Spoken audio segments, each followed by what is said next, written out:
எல்லாருக்கும் வணக்கங்க. நம்ம எல்லாருக்குமே பிடிச்ச குலோப் ஜாமுன் விரிசல் இல்லாமல் சாஃப்டாக எப்படி செய்கிறதுன்னு பார்க்கலாங்களா? நான் இன்றைக்கி ஒரு packet instant mix powder use பண்ணி குலோப் ஜாமுன் எப்படி செய்கிறதுன்னு காமிச்சிருக்கேன். நல்லா காய்ச்சி ஆற வச்ச பாலை யூஸ் பண்ணி மாவு பிசைஞ்சு எடுத்துக்கலாங்க. பால் யூஸ் பண்ணி மாவு பிசையும் போது குலோப் ஜாமுன் டேஸ்ட் இன்னும் நல்லா ரிச்சாக எடுத்து கொடுக்கும். பால் இல்லாமல் நம்ம நார்மல் தண்ணி கூட யூஸ் பண்ணி மாவு பிசைஞ்சிக்கலாம்.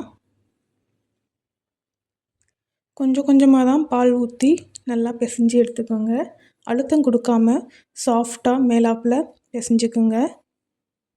மாவு எந்தளவு வரணுன்னா சப்பாத்தி மாவு அளவுக்கு இல்லாமல் கையில் ஒட்டுற தன்மையான ஒரு ஸ்டிக்கி பதத்துக்கு மாவு பிசைஞ்சிக்கணும். அப்போ தான் நல்லா சாஃப்டாக வரும். பாருங்கள், இந்தளவுக்கு இருக்கணும். இப்போ நம்ம காட்டன் துணி போட்டு ஒரு 10 நிமிஷம் மாவை மூடி வச்சுக்கலாம். இந்த சமயத்தில் நம்ம குலோப் ஜாமுனுக்கு தேவையான சர்க்கரை பாகு காய்ச்சிக்கலாங்க. ஒரு பாக்கெட், அதாவது 175 கிராம் அளவுள்ள குலோப் ஜாமுன் பாக்கெட்டுக்கு நமக்கு 1/2 கிலோ அளவு சர்க்கரை தேவைப்படுங்க. 1/2 கிலோ சர்க்கரையை 2 டம்ளர் தண்ணி ஊற்றி நல்லா மீடியம் ஃப்ளேமில் கரைச்சி எடுத்துக்கலாம். இப்போ பாருங்கள், பாகு நல்லா கொதிக்க ஆரம்பிச்சிருச்சு. இதுக்கு நமக்கு கம்பி பதம் பார்க்க தேவையில்லைங்க. சர்க்கரை பாகு நல்லா கரைஞ்சி வந்தாலே போதும். கையில் தொட்டு பார்த்திங்கன்னா அது நல்லா பிசுபிசுப்பு தன்மையாக இருந்தால் போதும். இந்த சமயத்தில் நம்ம அடுப்பு ஆஃப் பண்ணிக்கலாம். ஒரு 4-5 ஏலக்காயை தட்டி சேர்த்துக்கோங்க. நல்லா வாசனையாக இருக்குங்க. இப்போ மாவு பாருங்கள், நல்லா சேர்ந்து வந்திருக்கு. சாஃப்டாக பஞ்சு போல் எந்தளவுக்கு இருக்குது பாருங்கள்.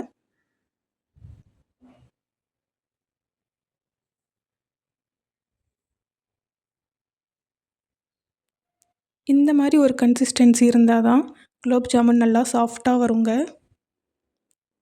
இப்போ மாவை சின்ன சின்ன உருண்டைங்களாக உருட்டி எடுத்துக்கலாம். கொஞ்சமாக மாவு எடுத்து கொஞ்சம் கொஞ்சமாக அழுத்தம் கொடுத்து சாஃப்டாக உருட்டி எடுத்துக்கோங்க. அப்போ தான் மாவு விரிசல் இல்லாமல் சேர்ந்து வரும்.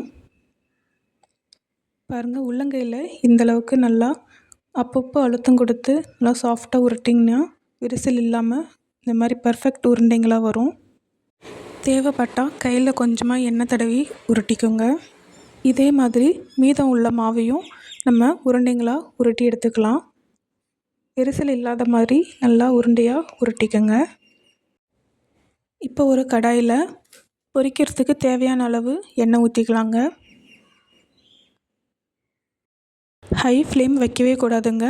மீடியம் ஃப்ளேம்லேயே வச்சு மிதமான சூடு வந்தால் போதும். நம்ம ஒவ்வொரு உருண்டைங்களாக அதில் சேர்த்துக்கலாம். பாருங்கள், நம்ம உருண்டைங்களை சேர்த்த உடனேயே அது மேலே வந்துடக்கூடாது. அந்தளவுக்கு இருந்தால் தான் நம்ம எண்ணெயோட சூடு கரெக்டாக இருக்குன்னு அர்த்தம். ஹை ஃப்ளேம் வச்சிங்கன்னா போட்ட உடனே எல்லாமே கருகிடும். லோ ஃப்ளேம், மீடியம் ஃப்ளேம் மாற்றி மாற்றி வச்சு ஈவனாக வர்ற மாதிரி பொரித்து எடுத்துக்கோங்க. பாருங்கள், உருண்டை சைஸ் பெருசாகி வந்திருக்கு. பாருங்கள், கலர் சேஞ்ச் ஆகி வருது. எல்லாம் ஈவனான கலர் வர்ற மாதிரி நல்லா பிரட்டி விட்டுக்கோங்க.